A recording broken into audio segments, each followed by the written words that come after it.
You want to shape the behavior of others in your job, in your family, or social interactions, or any scenario that you are in charge of other people. This is the nature of social behavior.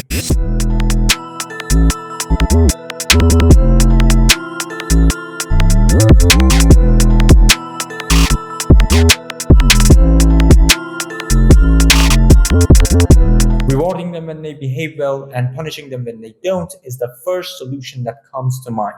We are now here to explore the proper way to use reward and punishment, and also to look if we can find a better way to make the changes we want. I want to raise the question a bit more. Think about how often we want to change someone else's behavior. Parents want their children to study more, managers want their employee to be more responsible, and teachers want their students to participate.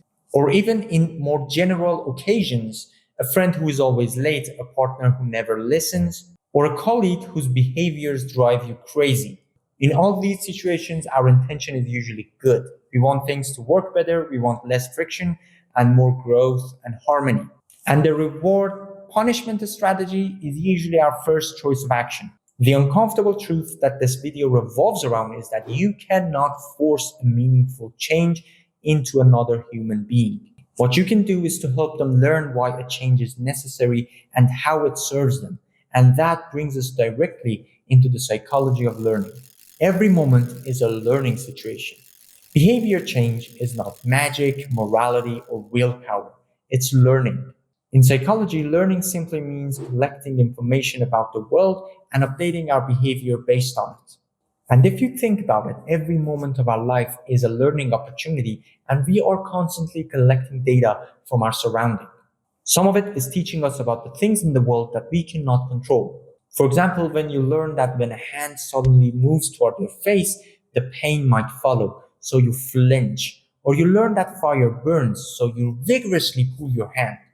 Or you learn that icy road reduces friction, so you slow your car down.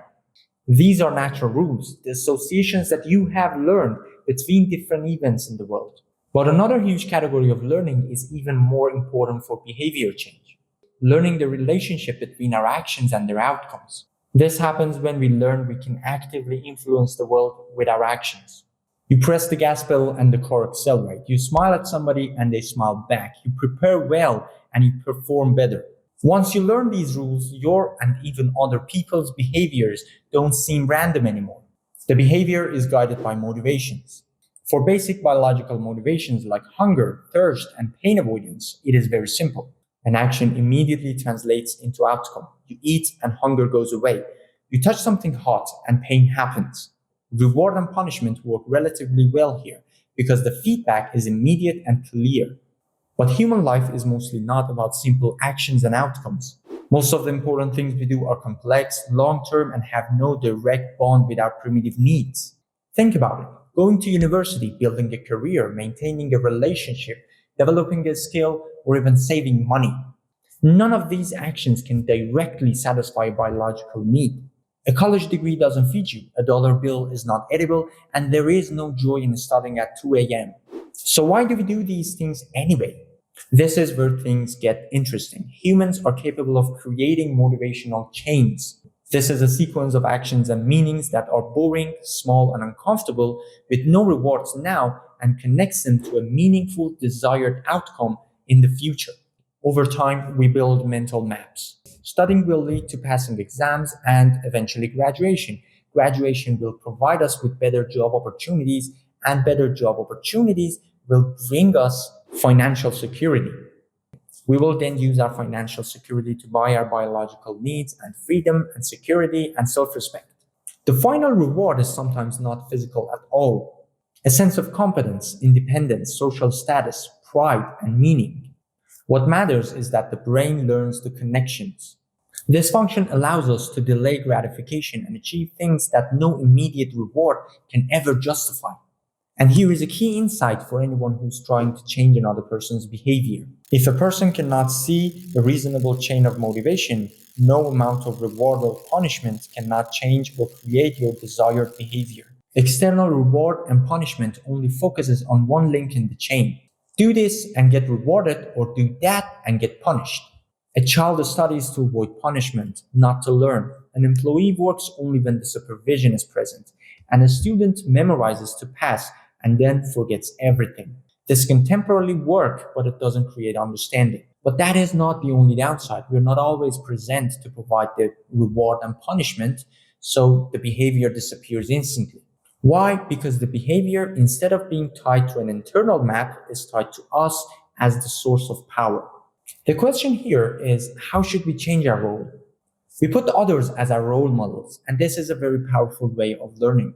We constantly observe what other people are doing, what results they get, and how they feel afterwards. If we see someone's actions leading to something we desire, we automatically become more likely to copy them. The desired outcome can be physical, social, or even emotional. Money, confidence, opportunities, belonging, respect, lifestyle.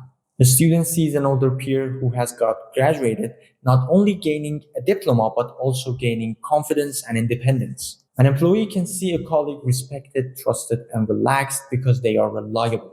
In these cases, no reward or punishment is needed.